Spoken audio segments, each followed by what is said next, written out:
Anda kembali menyaksikan CNN Indonesia Connected di tengah ketidakpastian kapan pandemi COVID-19 ini akan berakhir. Pemerintah tengah bersiap menuju pola hidup kenormalan baru. Nah, di DKI Jakarta, salah satunya misalnya, sejumlah ruang publik perlahan dibuka di masa PSBB transisi ini. Namun masyarakat tentunya harus waspada karena ancaman tertular COVID-19 di tempat publik masih mengintai.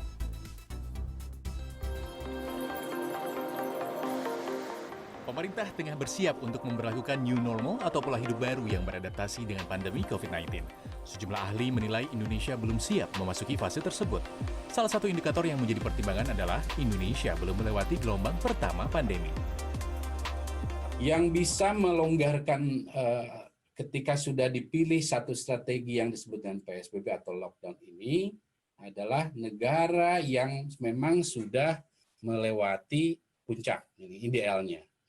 Melewati puncak dari kurva epideminya dan bukan negara yang saat ini atau sedang dalam proses meraih puncak. Karena akan sangat, seperti yang disampaikan Dr. Iwan itu sangat sayang sekali. Karena saya menyampaikan tidak hanya ada potensi ini, kita belum mencapai puncak ya, masih di gelombang pertama. Tidak hanya ada potensi yang disebut gelombang kedua dan ketiga, tetapi ada juga yang disebut dengan the second peak, the third peak. Jadi ada potensi terjadinya puncak kedua, puncak ketiga ketika kita lengah, abai. Pelonggaran PSBB yang diikuti dengan pemberlakuan pola hidup baru setidaknya harus memenuhi kriteria yang telah ditetapkan oleh Lembaga Kesehatan Dunia (WHO). Langkah untuk melonggarkan PSBB juga harus mempertimbangkan indeks penularan COVID-19 yang biasa disebut reproduction number atau RT. Saat ini di Indonesia masih sekitar 46%. Jadi tanggung sedikit lagi ya. Sedikit lagi kalau di Indonesia ini kita bisa jadikan yang tinggal di rumah itu 55%-an gitu. Bisa lebih banyak lagi penduduk yang tinggal di rumah. Kita akan mencapai artinya di bawah satu, artinya penularan virus ini bisa terkontrol dan kita kemudian bisa coba untuk relaksasi. Hal senada disampaikan Presiden Jokowi saat memberi arahan terkait penerapan tatanan norma baru kepada tim gugus tugas COVID-19 pekan lalu. Menurut Jokowi, pembukaan sebuah daerah untuk menetapkan tatanan norma baru wajib melalui tahapan yang mengacu pada protokol kesehatan dari pemerintah dan WHO. Di DKI Jakarta misalnya, sebelum penerapan new normal, Pemprov DKI memasuki masa PSBB transisi. Sejumlah ruang publik mulai dibuka secara bertahap sejak 5 Juni lalu. Terbaru, di masa PSBB transisi pekan kedua, 80 mal di Jakarta kembali dibuka. Namun, dibukanya sejumlah tempat publik membuat masyarakat mesti lebih waspada. Mengutip survei dari laman mlife.com yang bertanya kepada 4 ahli kesehatan di Amerika Serikat, lalu memeringkat tingkat risiko penularan dari 1 hingga 10, hasilnya bar berada di urutan pertama tempat paling berisiko. Stadion olahraga, tempat gym, gereja, dan taman hiburan menyusul di peringkat kedua. Sekolah dan tempat berenang umum ada di peringkat ketiga dengan risiko level 7. Sementara itu, restoran, taman bermain, salon, dan bioskop memiliki tingkat risiko level 6. Sedangkan mal, pesawat, dan pantai memiliki tingkat risiko level 5. 4 dokter yang diwawancarai mlife.com merujuk 5 faktor ketika mempertimbangkan seberapa besar risiko dari aktivitas yang dilakukan. Di antaranya, apakah kegiatannya di dalam atau di luar ruangan, jarak dengan orang lain, waktu paparan, tingkat kepatuhan, dan tingkat risiko pribadi.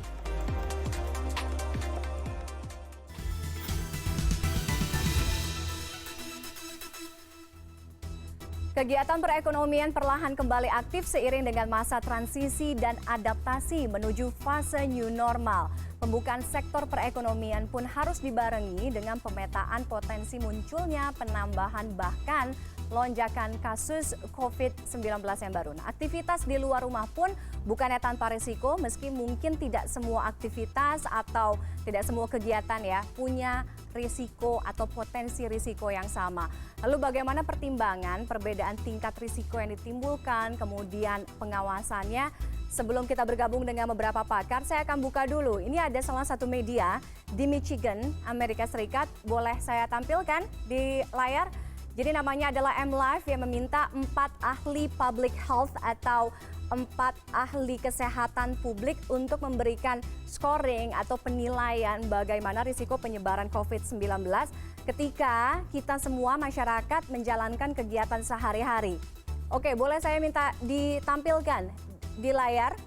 Jadi media M Live ini selain meminta pendapat atau membuat penelitian dari 4 pakar kesehatan publik, ada beberapa faktor pertimbangannya sehingga ada skor-skor nantinya 1 dengan sampai 10. Jadi 1 itu adalah yang risikonya paling kecil atau paling rendah, 10 adalah yang risikonya paling besar atau paling tinggi. Jadi faktor pertimbangannya ada 4. Sambil kita tunggu, saya minta untuk dibuka di layar. Ada 5 kurang lebih faktor pertimbangannya. Apakah tempat publik itu indoor atau outdoor, artinya ada di dalam ruangan atau ada di tempat terbuka, kemudian jaraknya, waktu menghabiskan berarti seberapa lama orang-orang yang beraktivitas di ruang publik tersebut menghabiskan waktunya, ya. Misalnya orang ada di coffee shop gitu ya, apakah 60 menit sampai dengan 1,5 jam, 90 menit atau seperti apa. Kemudian bagaimana tingkat kepatuhan atau kesadarannya dan tingkat risiko seseorang. Apakah sudah bisa saya tampilkan? Karena Anda harus lihat jelas bagaimana tempat-tempat yang dihasilkan atau yang dievaluasi, diteliti.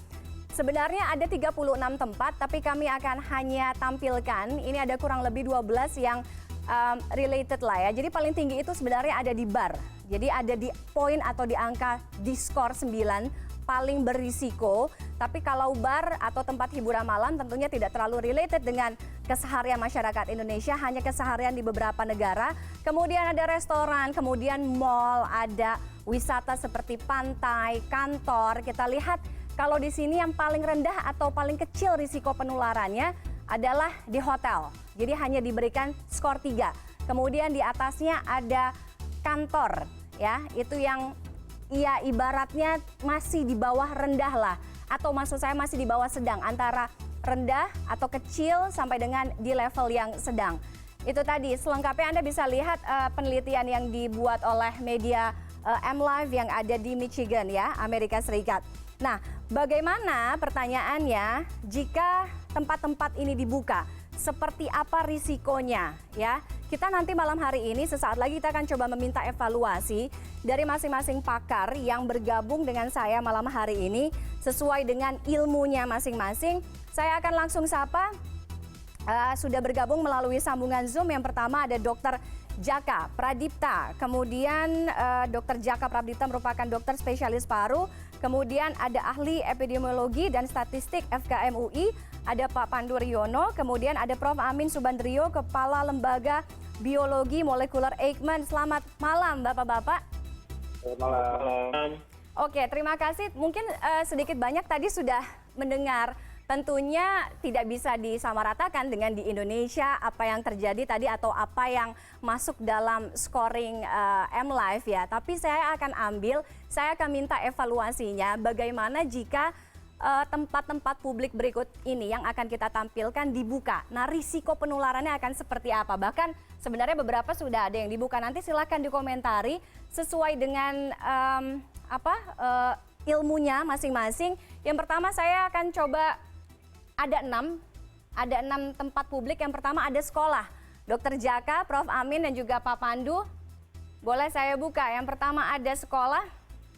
Oke, sambil kita tunggu ya. Jadi nanti saya boleh minta pendapatnya apakah sekolah ini masuk dalam tingkat risiko penyebaran yang rendahkah, sedangkah, atau tinggikah? Saya mungkin ke Pak Pandu dulu. Pak Pandu, kalau kita berbicara mengenai pembukaan sekolah ya, jadi pembukaan sekolah kan kembali di zona hijau ini kan dilakukan secara bertahap.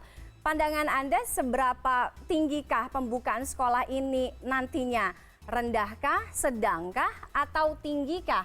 Karena kalau kita melihat risiko karakteristik yang terlibat di dalamnya siswa, guru, interaksi semuanya, Pak Pandu. Sekolah saya menganggap risiko tinggi. Walaupun di zona apapun risiko tinggi. Tinggi. Kenapa Anda tinggi. melihatnya tinggi? Karena mereka pada umumnya sekolah itu padat dan dalam interaksi yang dalam ruangan yang menurut saya sangat tinggi dan perilaku anak sulit dikontrol walaupun sudah dianjurkan. Jadi itu sangat tinggi dan walaupun dikatakan dalam zona hijau, karena zona itu tidak mengindikasikan apapun.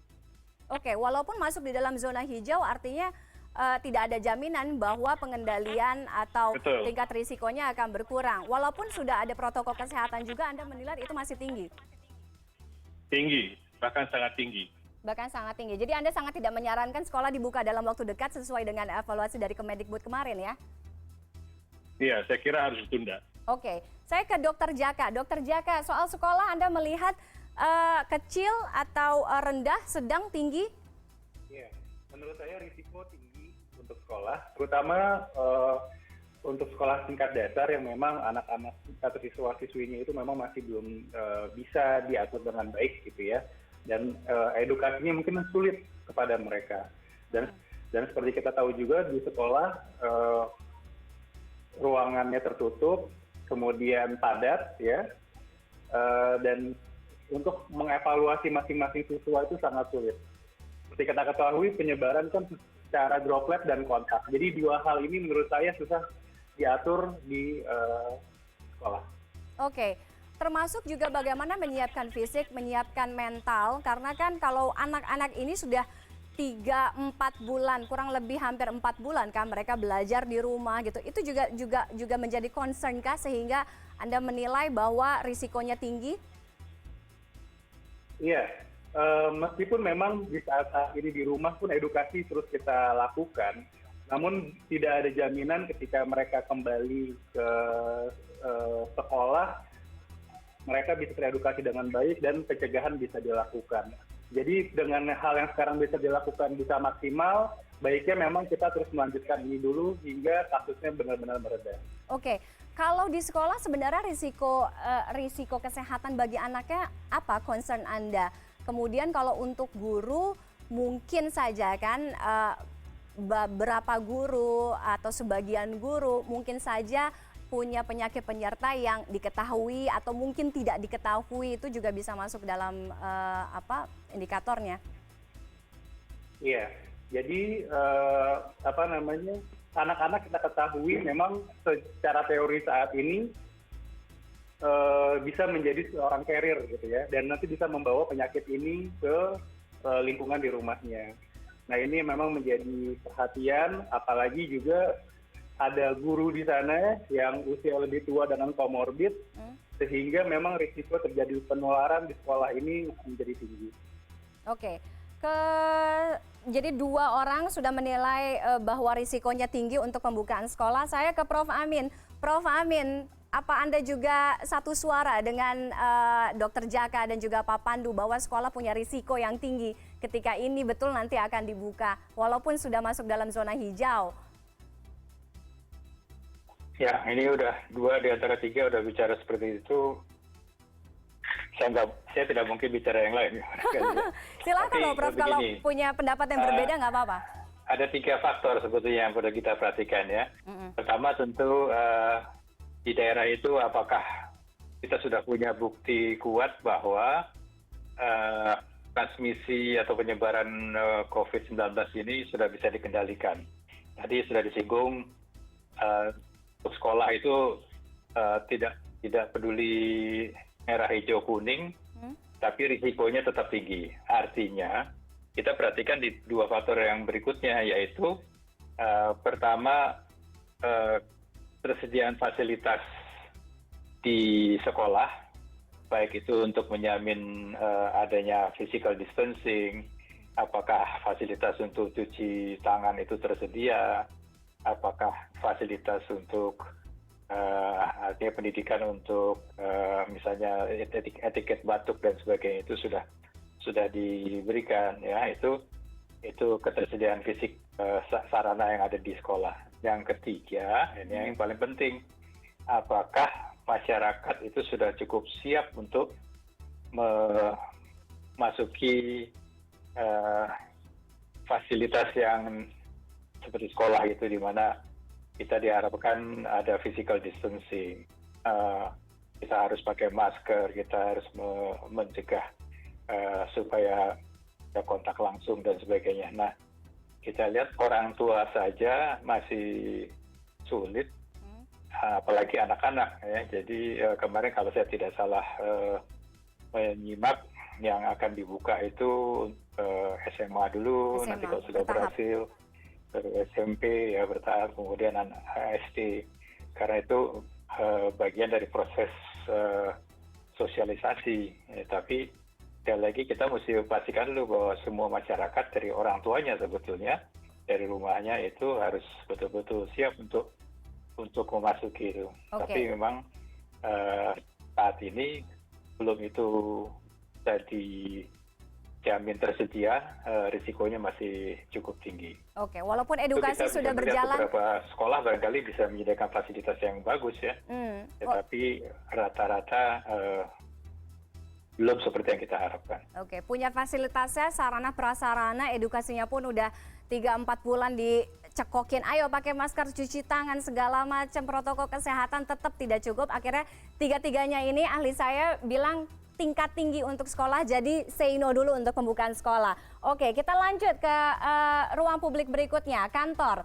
Ini yang menarik, kalau kantor, MLive bilang sebenarnya antara rendah dan juga sedang nih Bapak-Bapak. Karena kalau di kantor itu lebih gampang, artinya kantor punya standar sendiri, protokol kesehatan, karyawannya harus taat peraturan, kemudian kantor pun mungkin bisa memfasilitasi dengan pembuatan akrilik, artinya ada pemisahan satu meja dengan meja yang lain, makan di kantin pun juga begitu. Saya ke Pak Pandu lagi deh, Pak Pandu dulu. Kalau kantor rendah, sedang, tinggi atau sama kayak MLive? Kantor tergantung sebenarnya, saya nggak bisa ngasih langsung ya. Kalau memang terjamin bahwa ada social distancing, dan karyawannya bisa bekerja berjarak berjauhan dan semuanya menggunakan masker, itu risikonya moderat, sedang.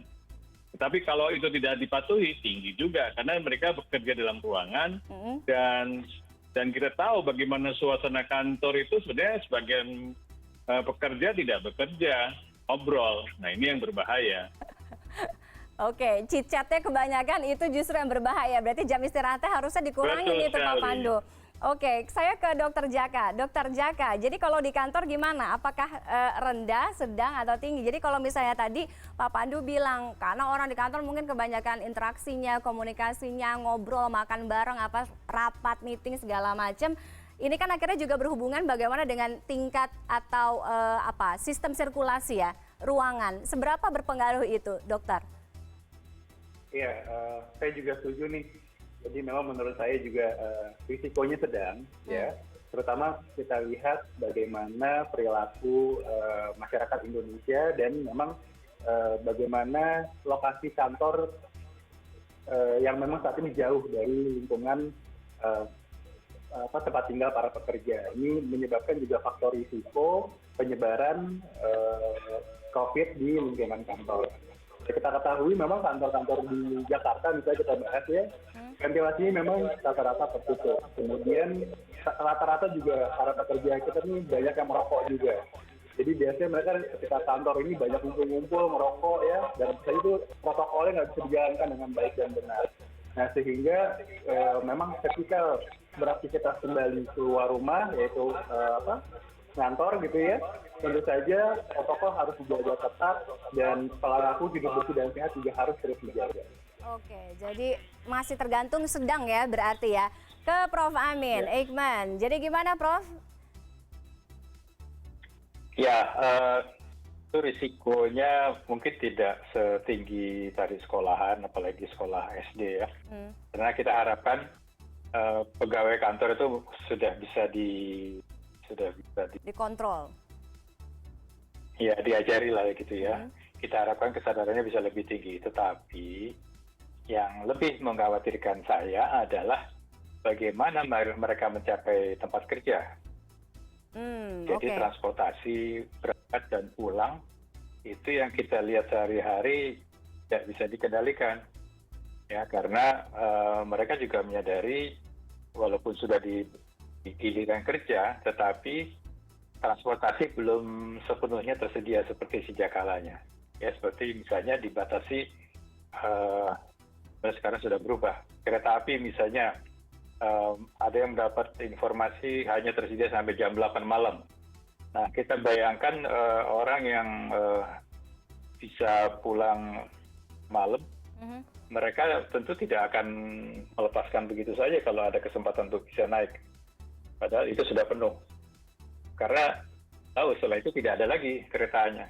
Nah, itu yang lebih memprihatinkan saya karena upaya kita untuk menjaga jarak menjadi nol sama sekali di dalam transportasi umum seperti itu. Ya, kita udah lihat gambarnya saben hari baik di peronnya maupun di dalam kereta api. Kalau di ruang kerja memang tergantung dari kantornya. Kalau kantor bisa ruangan yang cukup luas untuk setiap orang, itu barangkali agak rendah risikonya. Tetapi kalau kantornya modelnya cubicles, di mana jarak satu orang ke orang lainnya hanya sekitar 1 meter, dan mereka ya mungkin berkomunikasi dengan sebelahnya, yang memungkinkan terjadinya loncatan droplet dari satu orang ke orang lainnya. Oke. Jadi untuk penilaiannya rendah, sedang atau tinggi? Sama dengan 2 yang tadi, sedang? Saya kira sih kalau dibagi 3 itu ya sedang lah ya. Oke, sedang ya. Jadi yang lebih dikhawatirkan adalah sebelum dan sesudah pegawai atau karyawan itu tiba di kantor ya. Oke, Bapak-bapak, kita masih punya 4 lagi ruang publik, masih ada yang berikutnya akan dihadirkan juga sepertinya juga mengkhawatirkan, yaitu pasar. Tapi kita akan jeda terlebih dahulu, nanti kita akan kembali ke Prof. Amin, kemudian Dr. Jaka dan juga Pak Pandu. Kita jeda terlebih dahulu. Sesaat lagi Anda tetap bersama kami di CNN Indonesia Connected.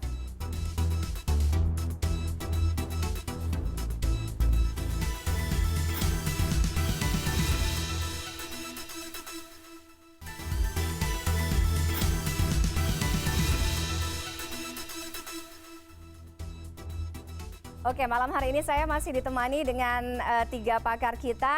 Pak Pandu masih mengalami kendala jaringan, tapi nanti kita akan kembali dengan Pak Pandu. Masih ada Dr. Jaka dan juga Prof. Amin.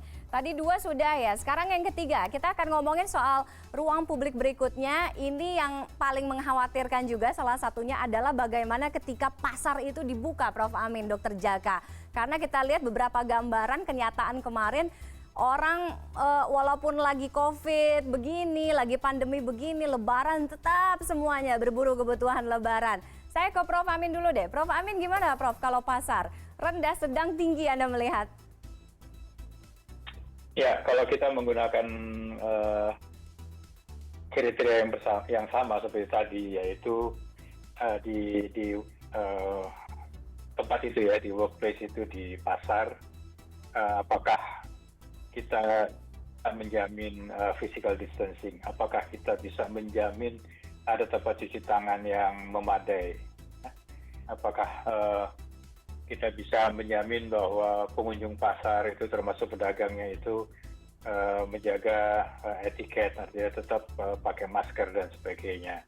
Kita sudah melihat contohnya banyak bahwa itu banyak diabaikan, dan itu memang menunjukkan bahwa di poin yang satu lagi, kesadaran masyarakat itu masih belum seperti yang kita harapkan ya. Jadi kelihatannya ini seperti kata pakar komunikasi, kalau mereka tidak care, tidak peduli, maka mereka tidak akan melakukan apapun ya, artinya yang seperti kita harapkan. Jadi ketika sudah sibuk berdagang, sudah komunikasi antara dengan pembeli, mereka seringkali sudah lupa. Dan ada satu lagi yang saya sayangkan juga, ketika petugas datang untuk melakukan pemeriksaan, mereka malah menolak ya, artinya cenderung beramai-ramai untuk menolak, dan itu tentu mengancam petugasnya ya. Okay. Nah, itu menunjukkan bahwa mereka sebetulnya belum menyadari bahayanya virus corona ini, dan apa saja yang harus mereka lakukan. Oke, jadi kalau untuk pasar, Prof. Amin, Anda kasih penilaian masih ada di rendah, sedang, atau tinggi? Itu termasuk yang risikonya tinggi. Tinggi, oke. Saya ke Prof. Pandu. Prof. Pandu juga sudah, Pak Pandu maksud saya sudah bergabung kembali. Pak Pandu, kita ngomongin soal pasar. Bagaimana pasar ini punya risiko yang cukup besar kalau tadi Prof. Amin sampaikan. Padahal sekarang sebenarnya kalau di DKI sendiri sudah ada pemberlakuan kan sistem ganjil genap untuk kios, kemudian pengaturan protokol kesehatan dan sebagainya. Tapi banyak yang juga mensanksikan sebenarnya pasar ini bisa jadi potensial sekali untuk sumber klaster baru ya. Jadi klaster baru yang muncul dari pasar dan rentan terhadap penularan. Anda melihat bagaimana Pak Pandu? Oke, kita melihat pasar. Sekarang pasar kan pasar tradisional. Pasar tradisional itu ada yang pangan dan non-pangan. Jadi yang non-pangan biasanya kios dan ruang tertutup. Dan itu cukup tinggi karena berada di ruang tertutup walaupun sudah diusahakan tidak mungkin terjadi supaya tidak banyak orang yang datang dengan membatasi jumlah pedagang. Tapi kerumunan orang kan di dalam pasar itu sangat tergantung pengunjung sebenarnya dan pedagang. Nah ini harus diantisipasi. Kalau pasar pangan tradisional, nah ini biasanya di ruang terbuka. Tapi biasanya juga terdesakan karena ruangnya tertutup, terbatas. Dengan demikian juga sebenarnya ini sulit diatur. Okay. Apalagi semua pasar tradisional itu menggunakan cash gitu kan. Jadi harus ada interaksi, harus bicara, harus ada tawar-menawar. Ini yang membuat jadi berisiko cukup tinggi, apalagi kalau mereka tidak menggunakan masker. Nah ini yang menurut saya tergolong pasar ini masih berisiko tinggi. Oke, masih tinggi juga. Dokter Jaka, berikutnya. Anda setuju dengan dua senior Anda, ada Prof. Amin dan juga Pak Pandu, rentan sekali dengan penularan karena interaksinya masih banyak sekali di sana. Ya, kalau kita lihat di negara-negara lain ya, pasar mungkin masuknya ke risiko rendah ya. Tapi kalau kita lihat bagaimana realita di Indonesia, memang pasar masuknya risiko tinggi karena banyak perilaku-perilaku yang susah diawasi di sana, apakah itu penjual atau pembeli. Kemudian banyak pasar juga yang sirkulasi udaranya tidak baik, yang memang susah untuk dimodifikasi. Dan juga bagaimana cara transaksi kita, benar tadi seperti Pak Pandu sampaikan bahwa cash gitu ya, jadi, dan banyak barang-barang kotor di sana yang memang akan sangat susah kita pantau dengan cuci tangan gitu ya. Jadi memang menurut saya untuk pasar di Indonesia itu masuk ke risiko yang tinggi. Oke, masuk ke risiko yang tinggi. Semua satu suara. Saya ke next berikutnya. Nah ini dia nih, mall yang jadi sasaran orang-orang masuk ke masa transisi ini. Karena semua udah gerah banget berbulan-bulan di rumah. Saya mau ke siapa dulu ya? Dokter Jaka deh. Kayak Dokter Jaka kan kayak paling muda nih di sini, mewakili milenial mungkin. Gimana nih dok soal mall? Katanya yang ke mall itu hanya yang boleh yang sehat. Tapi memastikannya kok agak susah ya. Siapa-siapa saja kemudian yang bisa masuk ke mall, tapi pengawasannya akan seperti apa? Potensial risikonya seperti apa? Iya, kalau menurut saya mall masuk ke dalam resiko sedang ya. Okay. Kenapa? Karena pada mall modifikasi itu masih cukup bisa kita lakukan gitu ya. Dari masuk ke dalam mall, kemudian bagaimana SOP di dalamnya, bagaimana pengawasan bisa dilakukan secara ketat dibandingkan dengan tempat-tempat yang sebelumnya kita bahas tadi. Jadi memang dan umumnya juga mall meskipun memang ruangannya tertutup tapi cukup luas sehingga kita bisa mengatur misalnya orang yang masuk ke dalam toko diatur jumlahnya, kemudian misalnya di koridor kita bisa atur jangan sampai orang mengantri dan lain-lain. Jadi menurut saya mall itu masih bisa kita modifikasi sehingga risiko penularannya menjadi sedang. Oke, apakah anak-anak lansia masih perlu ke mall atau harus dibatasi juga kayak misalnya di kereta, di KRL? Iya, tentu saja menurut saya pembatasan itu perlu kita lakukan. Dan kita juga menilai skala prioritas kapan kita pergi ke tempat-tempat tersebut. Apabila memang tidak perlu sekali kita lakukan, sebaiknya memang kita tunda. Jadi pergi ke mall itu bukan lagi menjadi ajang cuci mata, namun memang sesuai kebutuhan apa yang kita butuhkan. Betul, sekarang udah online semua ya soalnya ya. Oke, saya ke Prof. Amin deh. Prof. Amin dulu. Prof. Amin, kalau mall, pusat perbelanjaan seperti apa? Apakah sama potensinya, risikonya ini dengan pasar yang mungkin juga memunculkan klaster baru, padahal kan mungkin kalau mall, pusat perbelanjaan kan karakternya juga beda-beda, kelasnya pun juga beda-beda. Iya, kalau kita lihat mall, terutama mall yang modern, mungkin mereka bisa melakukan modifikasi, artinya memberi fasilitas agar jaga jarak satu pengunjung dengan pengunjung lain itu bisa difasilitasi, kemudian lift itu bisa tombolnya bisa dimodifikasi yang plus gitu ya, kemudian eskalator dan sebagainya itu juga bisa dimodifikasi seperti tadi gambarnya, satu orang dengan orang lain jaraknya bisa diperjauh gitu ya, jarak 1 meter dan sebagainya. Masuk toko juga begitu, tetapi yang seringkali sulit untuk dikendalikan adalah justru tempat makan di dalam mall. Restoran Nah, ya. kita tahu orang ke mall itu sebagian besar bukan untuk belanja, tapi untuk cari ngadem, cari dingin, kemudian cari makan. Ngobrol. Ya. Nah, kalau kita lihat sehari-hari, misalnya ya, mungkin sehari-hari enggak. Kalau di weekend itu Sabtu Minggu, cuma Sabtu Minggu, itu food hall atau Food court ya. food court itu juga cenderung padat ya, walaupun sekarang sudah diatur mejanya dijarang-jarangin, tapi kalau satu keluarga makan di situ pasti akan digeret lagi mejanya, didekatkan. Oke. Nah itu juga yang salah satu titik di mall yang harus diperhatikan. Oke. Jadi harus tetap dikurangin. Tapi kalau dibandingkan dengan pasar tradisional tentu agak berbeda ya, karena ya tadi kita di mall masih bisa pakai kartu kredit ya, kartu-kartu yang lainnya, tidak perlu cash. Kita bisa lebih bersih, sebentar bisa cuci tangan mungkin. Jadi rendah atau sedang nih, Prof? Oh itu sedang ya. Sedang ya? Enggak. Oke, siap. Kalau gitu. Sedang. Baik, untuk Dibilang rendah juga tidak sih. Oke, jadi ya masih ada di antara dua itu ya sebenarnya ya. Oke, tapi tidak setinggi pasar. Berikutnya ke Pak Pandu. Pak Pandu, gimana kalau soal mall, pusat perbelanjaan?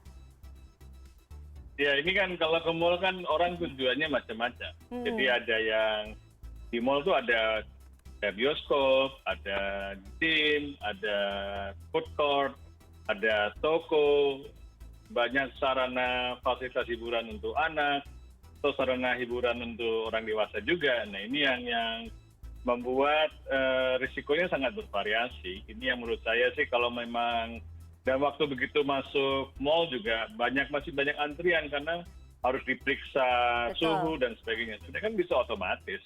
Kayak di bandara kan sekarang otomatis kita ketahuan mana yang suhunya panas gitu. Jadi yang penting menghindari antrian, dan kalau menonton juga apakah harus sudah beli tiket tanpa harus antrian, dan seringkali juga beli makanan juga antrian.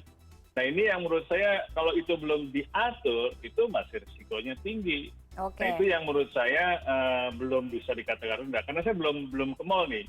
Apakah sudah diatur belum gitu, karena kalau enggak saya juga masih khawatir masuk ke mall kalau masih suasananya yang tadi saya khawatirkan, masih ada kerumunan, masih ada kemungkinan orang yang tidak pakai masker, masih ada antrian. Nah itu yang harus dihindari.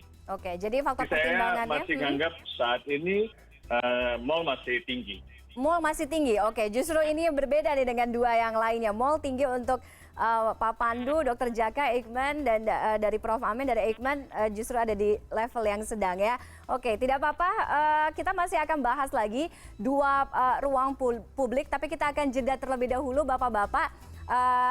Kita akan kembali sesaat lagi, pastikan Anda tetap bersama kami di CNN Indonesia Connected.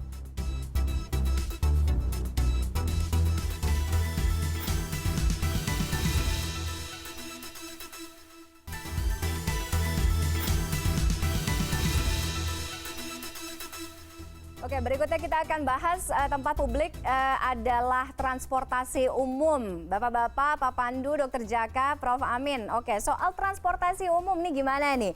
Saya ke Pak Pandu dulu deh. Kalau misalnya tadi kan transportasi umum, kalau concernnya Prof. Amin adalah ini menjadi tempat ketika karyawan menuju ke kantor, kemudian juga moda transportasi ketika yang digunakan oleh karyawan setelah pulang kantor, khawatirnya juga bukan malah di kantor ya, tapi justru di transportasi umumnya.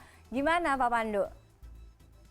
Iya, ini transportasi umum kan ada titik-titik yang cukup berisiko. Pertama di terminal atau di stasiun. Ini yang masih ada antrian yang cukup panjang dan mengular gitu kan, karena pada jam-jam sibuk itu luar biasa.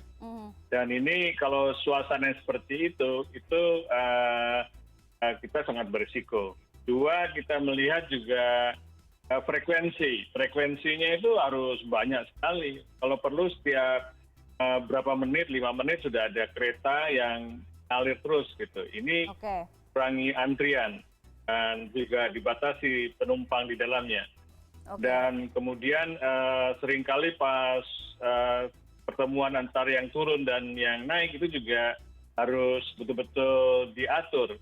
Kalau lihat suasananya sih saya menganggap masih berisiko. Masih tinggi masih berisiko, apakah tinggi atau moderat tergantung suasananya. Tapi kalau belum diatur saya bilang risikonya tinggi. Oke, Dokter Jaka, Anda juga satu suarakah dengan Pak Pandu? Ini masih tinggi transportasi umum? Iya, menurut saya tinggi ya. Ini salah satu hal yang sangat susah diatur, apalagi bila kita membahas misalnya kereta gitu ya, di masyarakat Jakarta umumnya itu tinggalnya bahkan di luar Jakarta. Jadi jumlah populasi yang menggunakan kereta itu sangat tinggi, sehingga memang akan sangat susah kita modifikasi apakah itu menggunakan jeda atau misalnya kita atur waktunya, karena otomatis kebutuhan kereta pun jumlahnya juga jadi akan meningkat, sehingga memang untuk penyebaran ini sangat berisiko, apalagi kendaraan umum itu ruangan tertutup, tidak ada ventilasi, jadi kita nggak bisa buka jendela, jadi tekanan tinggi, orang banyak, sehingga dosis virus itu akan sangat banyak di dalam kendaraan umum. Nah ini menjadi perhatian kita semua. Jadi memang harus sangat berhati-hati. Oke, jadi risiko pergerakan orangnya ya, faktor pertimbangannya itu tadi kepatuhan, tingkat risiko waktu menghabiskan. Prof. Amin, di transportasi umum bagaimana Anda melihat? Ya, saya kira saya sependapat dengan Dr. Pandu dan Dr. Jaka.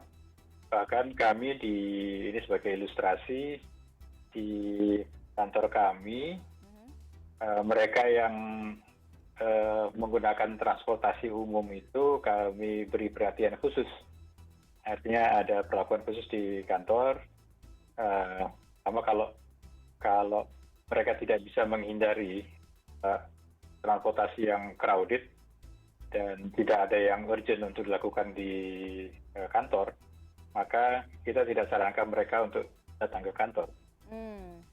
Karena risikonya sangat tinggi kalau mereka kemudian harus kerumun di dalam satu gerbong atau satu bus atau satu angkot ya sampai di kantor, mereka berpotensi ya membawa segala macam lah gitu.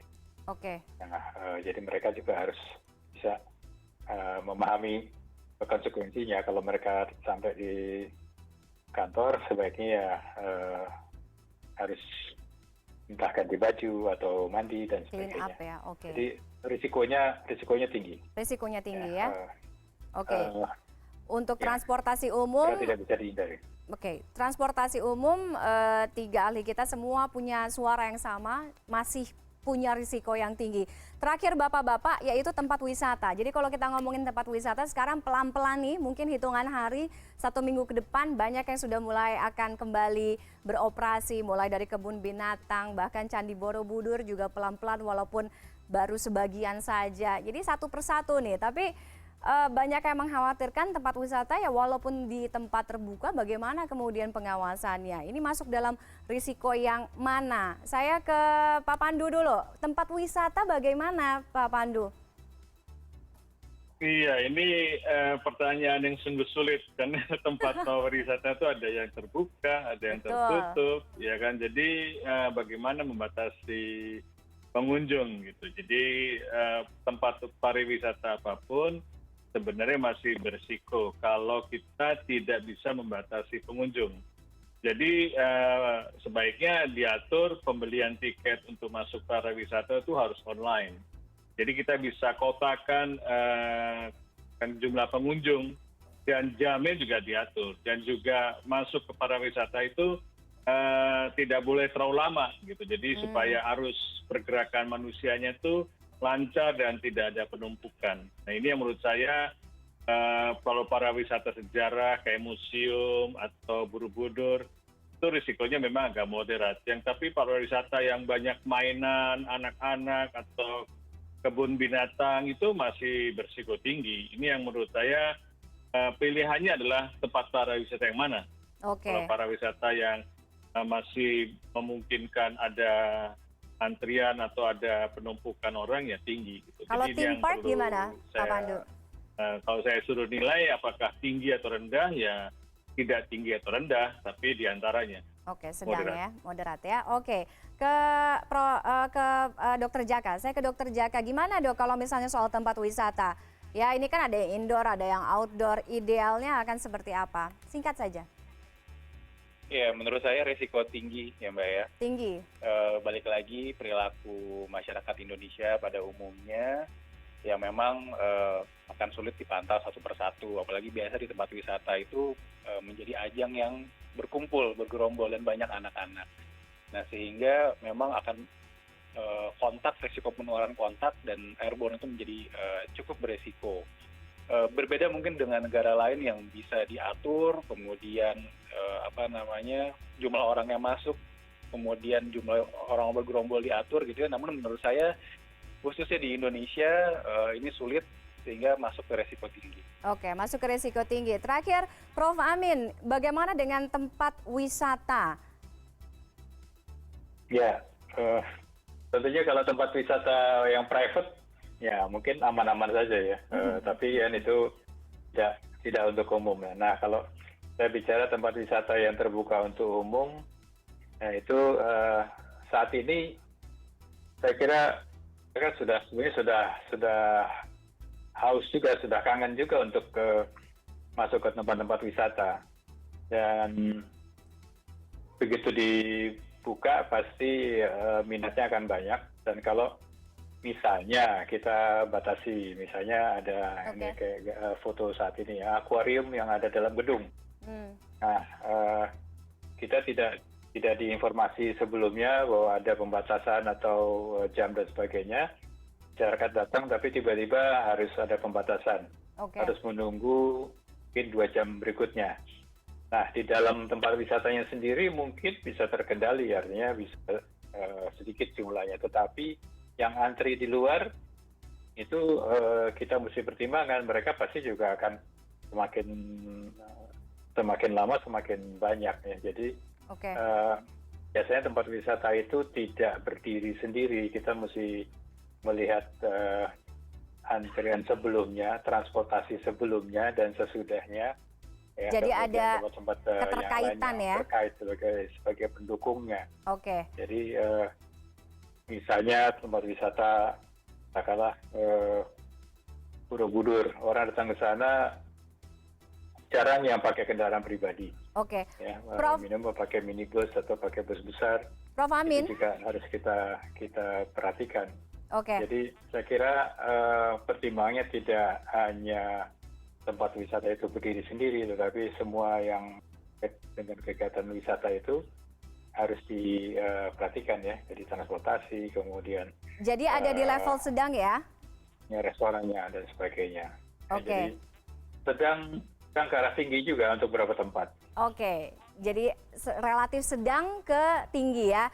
Baik, Bapak-bapak, terima kasih sekali untuk penilaiannya, untuk masukannya, untuk evaluasinya.